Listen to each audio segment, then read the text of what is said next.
It's Brian Preston, the money guy. This next question is a YouTube question. This is from A Cow. Hey, Just do it with confidence, Bo, and then I'll make it better. Keep going. Hey, this is from A Cow. Hey, any suggestions on what to do with unexpected windfalls, like bonus, etc.? Should I just stick to the financial order of operations or enjoy some of it? Would love to get your thoughts. I think this is a great question because I know I've had a handful of clients this year. They've actually sold businesses for large sums, and they've basically translated illiquid wealth to liquid wealth. How should you think about a big windfall? Whether it's a big one like selling a business, or a big one like an inheritance, or a big one just like an annual bonus? Well, there's levels. There's I levels. mean, I think that's an important part. Like an annual bonus is something where, look, I'm big on giving you flexibility and margin. I want people to enjoy the season they're in. I talk about bedazzling your basic life, and I think that when you do get windfalls, there is nothing wrong. I've done this too. Like I went on a cruise. Decades ago. We won the bingo.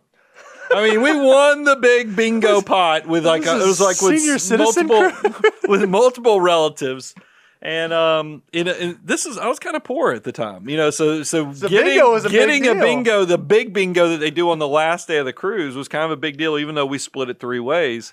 I bought a after Christmas boombox. This is how long ago it was, because I wouldn't spend that money on myself. You've been buying stereo equipment since you were 14 years old. I have a weakness. There's a reason I drove around $1,000 car with $2,000 worth of sound equipment in it. That's amazing. But I did. I got. Let's just say it was like $1,500 or something. Yeah. I spent $150 on myself, which was about 10% of the money. I think there is nothing wrong with that. Now, let me give you the counter argument.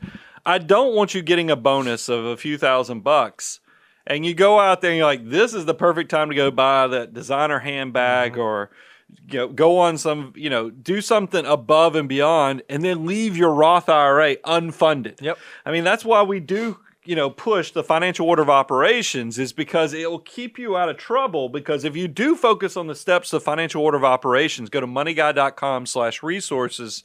Here's what it saves you from.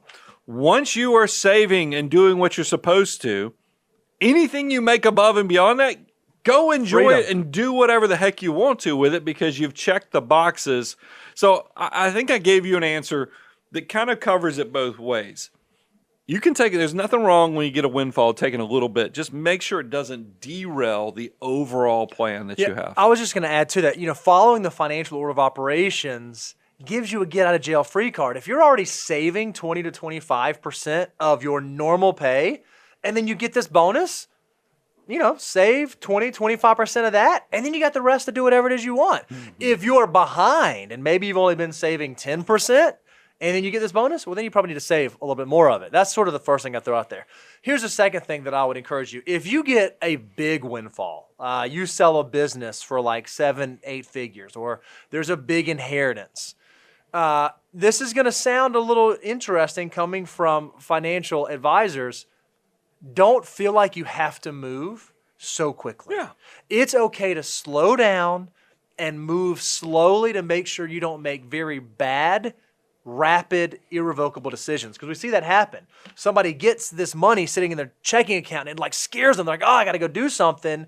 And this guy sees them and says, oh, you know what you need? You need protection. I'm going to sell you this. Yeah. You just want to make sure you have a plan for it. Make sure you think through it. And don't feel like you have to move too quickly when it comes to a windfall. No doubt. I think that slow down. Why get in a hurry?